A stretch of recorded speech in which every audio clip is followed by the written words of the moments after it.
Kaç kadar? Sen lazım kiyaları. Sen lazım kiyaları. Vallahi par kurban şuna. Her şey maşan doğru yukarı da. Her maşam kasinon mu? Kerma doğru. Kabul, February 2022. Taliban leader Maulawi Kamil is hunting down drug addicts in the street of the Afghan capital.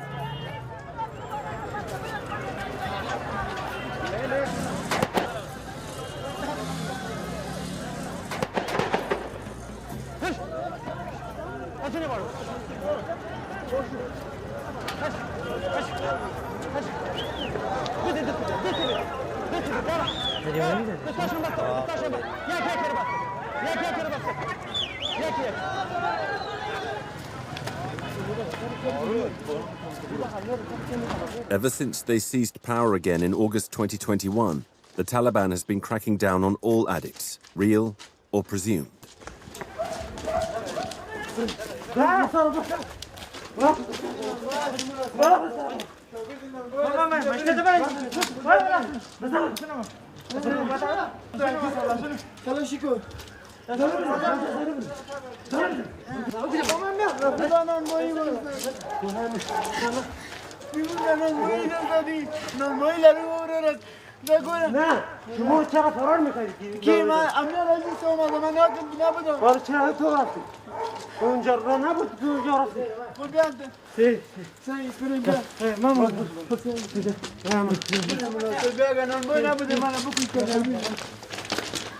In present-day Kabul, the hunt for drug addicts has become a part of daily life in poor neighborhoods.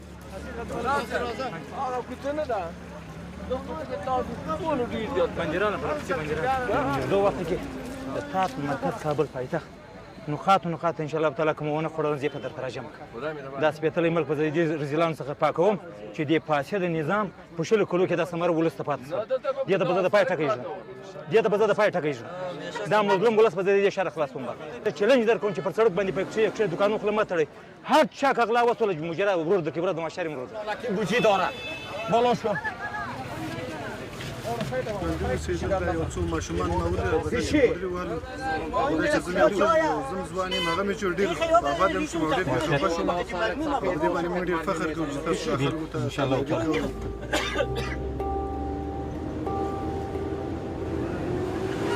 These men are among the hundreds of homeless heroin addicts haunting the streets of Kabul. The Taliban have means all their own to combat this epidemic. They arrest thousands of people merely for looking like addicts and force them through rehabilitation programs.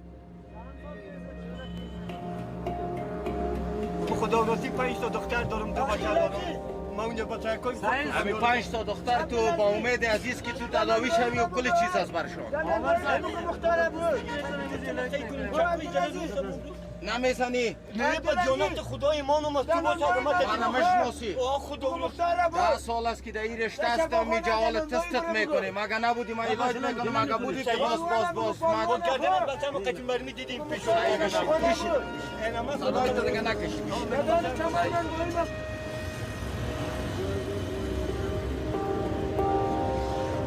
In the 90s, when the Taliban was running the country, growing poppy was forbidden and using it harshly punished. After regaining power, the Islamic fundamentalists reinstated the ban. This clinic is a former US military base. In 2016, it was turned into a rehabilitation center. It can house as many as 1,000 patients for stays lasting 45 days. Ever since the Taliban's return, this rehabilitation center has been constantly full.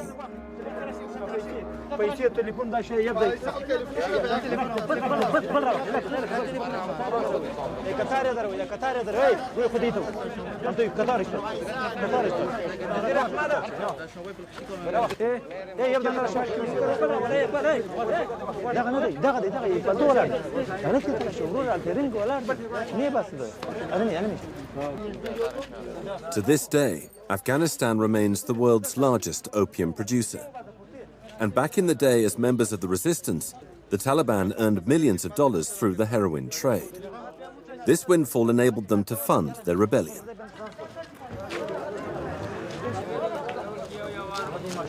اینا را ازشان میگیرن این شیشه است چیزی مضر است در بخش نیشه این را در داخل جان بدنشان کشیده میشه این پودر است که هیروئین میگن اینا در جان بدن مریض پیدا میشن جامعهشان اینا هم کشیده از پیشان میشه. Going forward, growing and selling narcotics is also forbidden and penalized. در نگاه اسلام مطلق انیمیشه حرام است. مطلق حرام است. حالی ما به سر تعهد خود ایستاد است. نمیمانیم. پشت بلکه یک مرکز کابل ما نیست. در 34 ولایت افغانستان ما میخوایم که به ضرب زودترین وقت بعضی یک نقاط پایان بگذاریم. نقاط صفر بگذاریم.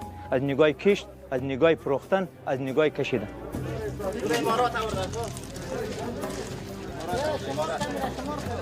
However, Western sanctions and the economic chaos they bring about might make it difficult for these fundamentalists to deny themselves this source of revenue.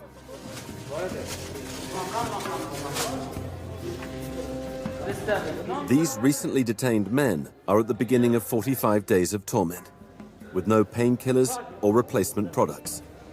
Forced withdrawal is going to be debilitatingly painful. Most of the patients crammed in here are also ill and underfed.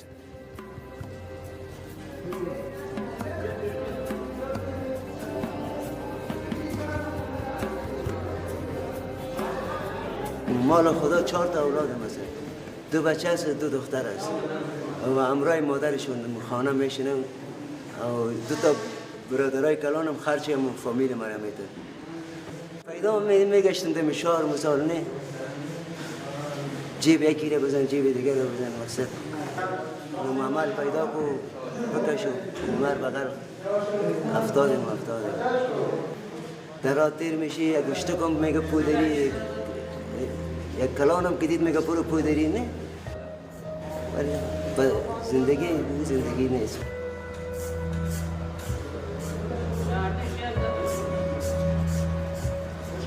برای 3 سال میشه که مواد مخدر استفاده میکنم.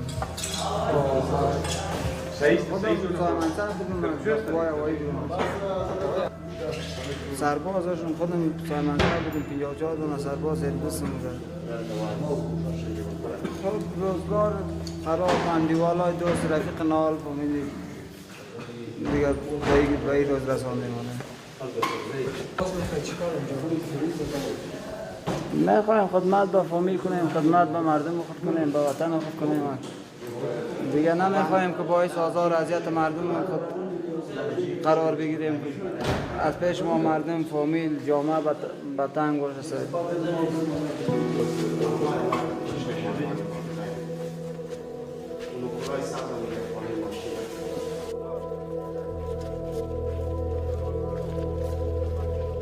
Deterrence through deprivation is the only method the Taliban use.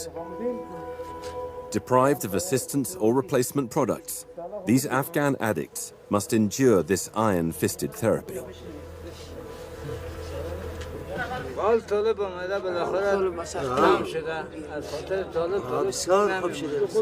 پیدا نمیشه هر معتاد بده غرق نشه روان میبود کس غرض نمیگفتش حالی که بدر غرق نشه روان که طالب مالوب که لغت میزنه و که قنداق میزنه اما تو تیز میرن زمان معتادی زیاد هر کدام کم شده هر کدام از یا 2 گرم 3 گرم دوا میزد حالا هر کدام از نیم گرم نمیزنه پیدا نمیتونن طالبا آمده کل را زده فهمیدی نشد عالم که اخمنده پای ما هست فهمیدی کده چاقو کده برچه میزنه کده برچه کده کلشکوف بزنده نه اون مردم هایی که مثلا گنده فروشی میکنه باید مولا صاحبا باید توره بگیره آیا با ما همکاری بکنه مولا صاحبا که کی گنده فروشی میکنه ما را زیر فشار نگیره من قطعیش همکار هستم برش میگم اینی آدم است اینی نفره ای اول میام ما را فهمیده زیر کتک میگیره چند تا طفل داری؟ 3 تا طفل دار از طفل هم قسم جگر خون منش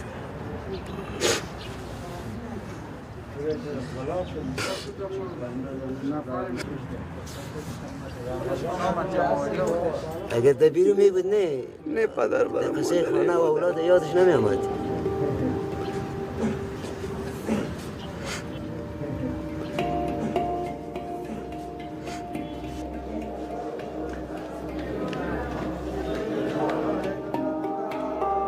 The addicts are detained in the rehabilitation center.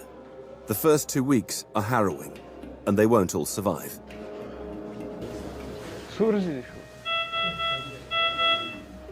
In order to minimize the number of deaths, the staff checks the patient's heart rates before sending them to rehab. The goal is to filter out all those whose bodies are unlikely to make it through the shock of withdrawal.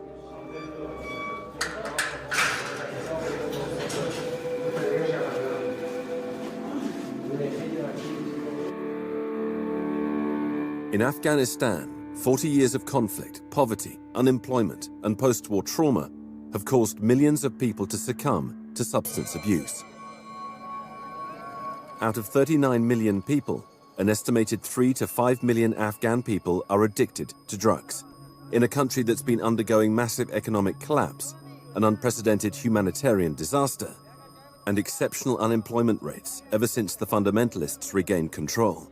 These circumstances encourage the use of drugs, which can at times be a group activity taking place atop some of the city's hills, where heroin and crystal meth are bought and sold out in the open.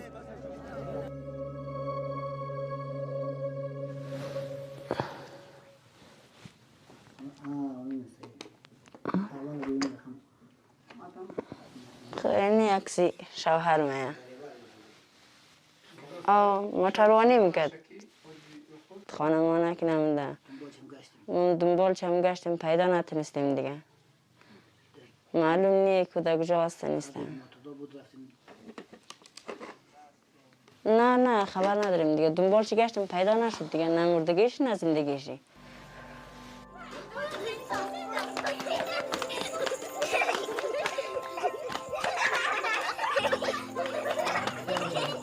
In Afghanistan, most women depend on their husbands financially. Thus, the wives of addicts are left to their own devices, in a society where women essentially lack the right to have a job or get a divorce. از وقت دیگه بعد از اون خیلی اور تداوی که نشد دیگه گاهی پایسه از یک قرض که گاهی از یک قرض که امور بردم مقصد یک چند دفعه تداوی که نشد همین دفعه که گم شدم تازه از شفاخانه برکت باز گم شد دیگه از خانه همون برده چیزا ویتری بود سولر داشتی تلویزیون داشتی همه چیزا رو برد دیگه از خانه سودا کرد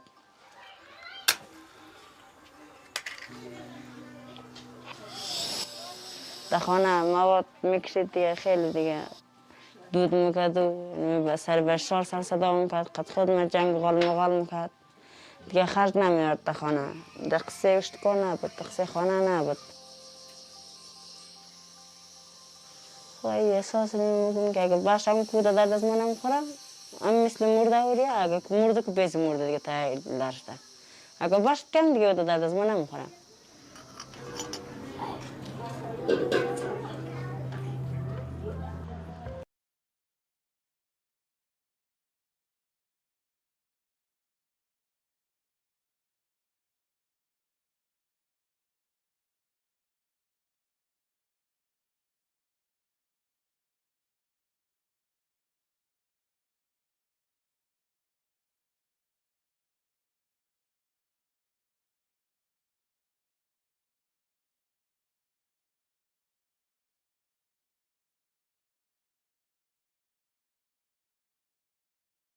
Taliban's return to power.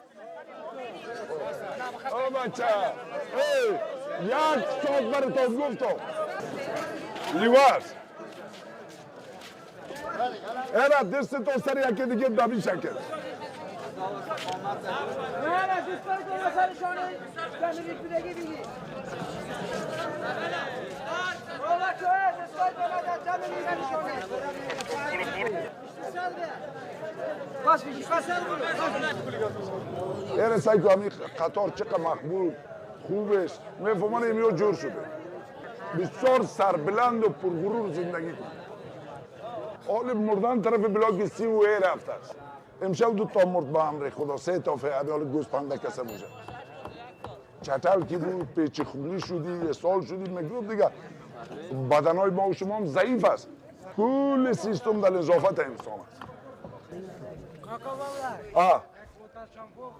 من میگم یک موتر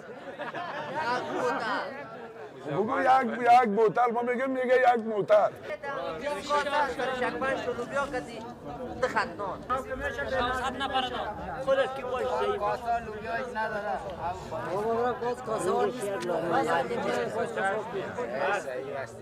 همه گشنگی هم تیر میشه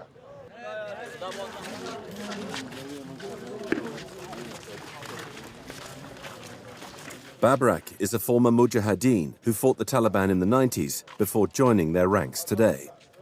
He's also a former addict who turned to drug use during the civil war. ما روز اولی که فامیل آوردم اینجا بستر مرکه خود تصمیم خودم گرفته بودم تصمیم قاطع ما از پروردگار ما رسول داشتم که یک روز صحتیاب شوم او ما بتونم هموطن چی میکنی که به هر کسی که در این مواد سردچار شود بتونم صادقانه خدمت کنم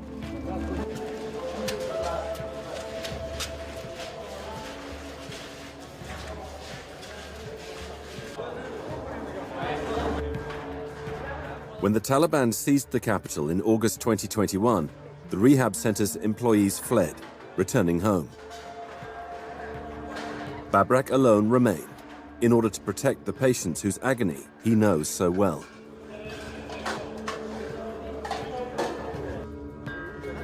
من خاطراتم بیانم که او زمان 3 ماه بود او خدمتی که دکتر صاحبا روانشناسا او مشاورین صادقانه انجام دادیم که ما را از یک بدبختی بگم یا از یک تاریکی بر روشنی کردیم و انتقال دادیم حال عمود دردایی که سابق در جان خودم بود سعی و کوشش میکردیم که از این در هر سطحی که هست حال میخوایم که به مو شکلی که خودم مواد مخدره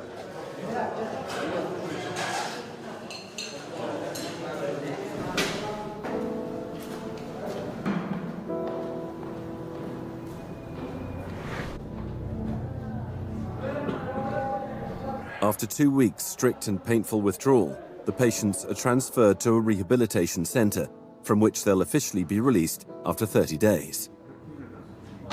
خاطر 15 روز در اینجا میباشه شما میبینید که مریض با مشکلات بسیار زیاد از دلبد است استفراغ داره اسهال داره درد بطنی داره و از نگاه روانی ثبات نداره ما چی سالم است هیچی سالم باشه برادر هیچی نداریم هیچی نداریم در ما رسیدگی نمیشه دیگه نمیشه مریض است کامرمینی میشه الهی محمدین 115 روز باشد چی فایده داره 115 روز دل گردیم در ایسکی شد با خدا کمبل پرست از اسپش از گشنگی مردیم اله نمیده اله بودی دیگه بومی مردم غریب بیچاره 4 ماه شده گشنه هستیم در داخل گروگان هستیم اسیر هستیم ما هر بد سچ قسمی که شما میبینید بسیار در حالات بسیار بدی قرار دارن و چون نو بستر شده دیگه ماراز ولای ترک قطع دوایی بالای جی هسته میشه باشم چیوان خطر The rules instituted by the Taliban stipulate that no patients will be released unless their families make the trip over to pick them up. Parents must also guarantee that their children won't relapse. Many addicts, however, have lost all contact with their families and can end up spending weeks, if not months, interned in this rehabilitation center.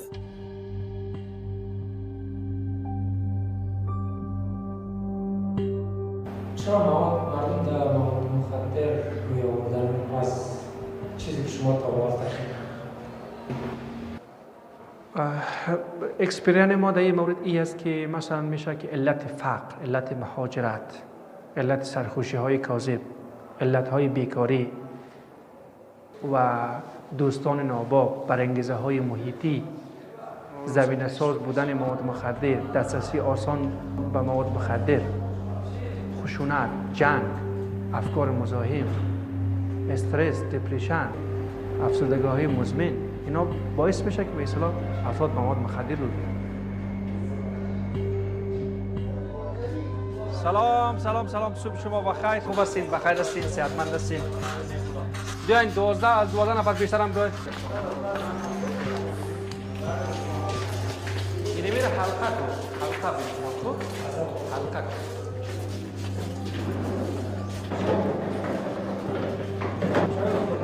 یکم دور میشه حلقه تو میشه گرفتش.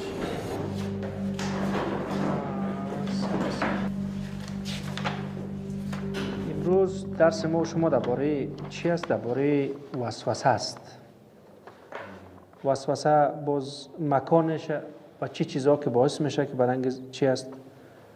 باز وسوسه را باز شما میخوایم که چی کنین، هم تجربیات خود شریک بسازین. خودت چقدر از لحاظ انگیزه و از لحاظ روانی چقدر آماده است؟ اینی برای ما های اهمیت است. مثلا احساس جوانای ما اکثرا وسوسه‌ای که میکنن که من برم بیرون چی کنم، انگیزه نیست.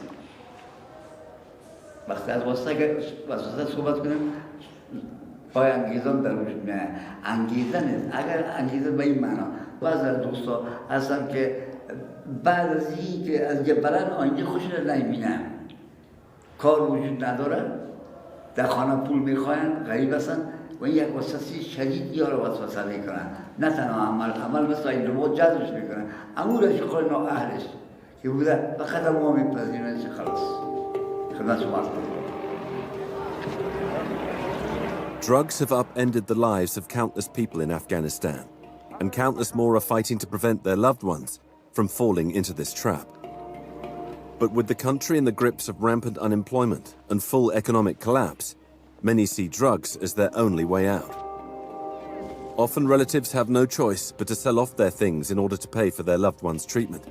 In some cases, rehab is successful, but the relapse rate remains high. خب بادر خان جان ما رفتیم چیز خدمت نیست برای ما. زنده باشی بیادر. خدا نگاه کنی. دکتر سید ببخشید را نکنید. بریم. As long as drug trafficking remains one of the Taliban government's few revenue sources, fighting drug addiction effectively is going to be impossible.